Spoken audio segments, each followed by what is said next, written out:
നമ്മൾ എടപ്പള്ളിയിലെ വനിതാ വിനീത തിയേറ്ററിനടുത്ത് താമസിക്കുന്ന 80 വയസ്സുള്ള പ്രകാശ് ചേട്ടൻ്റെ ഒരു സങ്കടത്തെക്കുറിച്ചാണ് പറഞ്ഞത്. ഈ പ്രകാശ് ചേട്ടന് 70 വർഷം പഴക്കമുള്ള ഒരു റാലി സൈക്കിൾ ഉണ്ടായിരുന്നു. റാലി സൈക്കിൾ പ്രേക്ഷകർക്ക് ഓർമ്മയുണ്ടാവും. ചില ആളുകൾക്കൊക്കെ അതിനോട് വല്ലാത്തൊരു അറ്റാച്ച്മെൻറ്റാണ്. പ്രകാശൻ ചേട്ടൻ്റെ അച്ഛൻ ഉപയോഗിച്ചിരുന്ന സൈക്കിള് പിന്നീട് മകനിലേക്ക് എത്തുകയായിരുന്നു. പക്ഷെ കഴിഞ്ഞ ദിവസം ആ സൈക്കിൾ ആരോ മോഷ്ടിച്ചു. നിധി പോലെ 70 വർഷം സൂക്ഷിച്ച ആ സൈക്കിൾ മോഷ്ടിച്ചത് ആരായാലും തിരികെ നൽകണം എന്നതാണ് പ്രകാശ് ചേട്ടൻ്റെ അഭ്യർത്ഥന. സൈക്കിൾ തിരികെ നൽകുന്നവർക്ക് 5 ലക്ഷം രൂപയും ജോലിയും ബോബി ചെമ്മണ്ണൂർ വാഗ്ദാനം ചെയ്തിട്ടുണ്ട്. എനിക്ക് പിന്നിൽ ഈ നടന്നു വരുന്നതാണ് MB പ്രകാശ്. പ്രകാശ് ചേട്ടനെ സാധാരണഗതിയിൽ ഇങ്ങനെ നടന്ന് നമ്മളാരും കാണാറില്ല. കാരണം അദ്ദേഹം എല്ലാ സമയത്തും സൈക്കിളിലാണ് യാത്ര ചെയ്യുന്നത്. പക്ഷേ ഇദ്ദേഹം ഇപ്പോൾ ഇങ്ങനെ നടന്നു വരുന്നതിനൊരു കാരണമുണ്ട്. അത് നമുക്ക് ചേട്ടനോട് തന്നെ ചോദിക്കാം.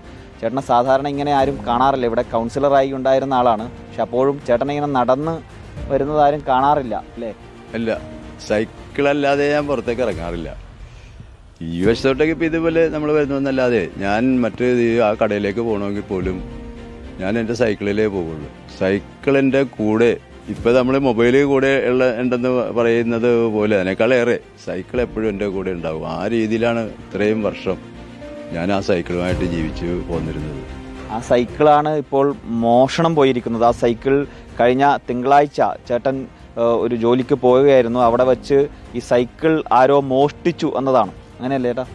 അതെ, ജോലിക്ക് പോയെന്ന് പറഞ്ഞാൽ എനിക്കൊരു കടയുണ്ട്. ആ കടയിൽ ഞാൻ ചെന്നപ്പോൾ ആ ഇൻഷുറൻസ് ഒക്കെ ചെയ്യുന്നതാണ്. അപ്പോൾ അത് ചെയ്യാൻ വേണ്ടി ചെന്നതാണ്. ആ സമയത്ത് സൈക്കിൾ ഞാനവിടെ പുറത്ത് വെച്ച് പൂട്ടി. 6:30 മണി വൈകുന്നേരം, ബുധനാഴ്ച വൈകുന്നേരം 6:30 മണിയായി. അത് പൂട്ടി അകത്ത് കയറി എൻ്റെ ജോലി ചെയ്ത് 7:15 മഴ വന്നു. മഴ വന്നപ്പോൾ ഞാൻ എൻ്റെ സൈക്കിളിനെ ഞാൻ മഴയത്തൊന്നും വെക്കാറില്ല, അത്രയും സൂക്ഷിക്കുന്നതാണ്. അപ്പോൾ അത് ഞാൻ സൈക്കിളെടുത്ത് അകത്ത് വെക്കാൻ വേണ്ടി പുറത്തേക്ക് ഇറങ്ങി നോക്കിയപ്പോൾ സൈക്കിളില്ല. 6:30 ഞാൻ വെച്ച സാധനം 7:15 ഇല്ല. അന്നേരം വന്നാൽ എൻ്റെ ഒരു ആന്തലെന്ന് പറയില്ല നമ്മൾ മലയാളത്തിൽ, ഉള്ളിൽ നിന്ന് ഇത് കാണാതായപ്പോൾ ഉണ്ടായിരുന്ന ഒരു പ്രയാസം അതിപ്പോഴും എൻ്റെ മനസ്സിലിങ്ങനെ നിൽക്കുകയാണ്. എത്ര വർഷം പഴക്കമുള്ള സൈക്കിളാണ് ചേട്ടാ? സൈക്കിള് എനിക്കിപ്പോൾ 80 വയസ്സിലേക്ക് ഞാൻ കടന്നു. 79 കഴിഞ്ഞു. എനിക്ക് 10 വയസ്സുള്ളപ്പോൾ എൻ്റെ അച്ഛൻ വാങ്ങിയ സൈക്കിളാണ്. അപ്പോൾ അച്ഛൻ വയ്യാതായതിനു ശേഷമാണ് ഈ സൈക്കിള് ചേട്ടന് കൈമാറുന്നത് അല്ലേ? അതെ, കൈമാറുന്ന അവസരത്തിൽ എന്നോട് പ്രത്യേകം പറഞ്ഞിരുന്ന ഒരു കാര്യം, യാതൊരു കാരണവശാലും സൈക്കിൾ നശിപ്പിച്ച് കളയരുതും വിറ്റും കളയരുത്, ഒരിക്കലും വിൽക്കരുത് കേട്ടാന്ന് എന്നോട് പറഞ്ഞിരുന്നു. അത് എൻ്റെ മനസ്സിലന്ന് ഇങ്ങനെ കിടക്കുകയാണ്, അന്നും ഇന്നും. അത് ഞാൻ അതേപടി തന്നെ സൂക്ഷിച്ചു. ബുധനാഴ്ചയാണ് ഇത് കാണാതായത്. വ്യാഴാഴ്ച അച്ഛൻ്റെ ശ്രാദ്ധ ദിനമാണ്.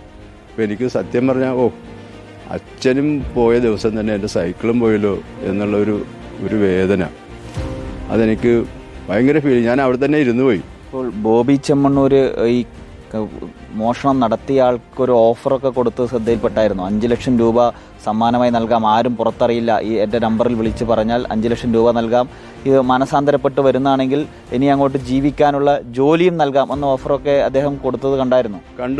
കണ്ടു കേട്ടു. ഇന്നലെ ഞാൻ വൈകുന്നേരം അദ്ദേഹത്തെ വിളിക്കുകയും ചെയ്തു. സൈക്കിൾ തിരിച്ചു കിട്ടണമെന്നത് മാത്രമാണ് ഇദ്ദേഹത്തിൻ്റെ ആഗ്രഹം. ആരായാലും ഈ വാർത്ത കാണുന്നുണ്ടെങ്കിൽ അത് എടുത്തയാളുകൾ മനസാക്ഷി തോന്നി ആ സൈക്കിൾ തിരികെ ഏൽപ്പിക്കണം എന്നതാണ് പ്രകാശൻ ചേട്ടനും അഭ്യർത്ഥിക്കാനുള്ളത്. കൊച്ചിയിൽ നിന്നും വീഡിയോ ജേർണലിസ്റ്റ് വിജി CP-ക്കൊപ്പം reporter Ramsha CP in reporter, Kochi.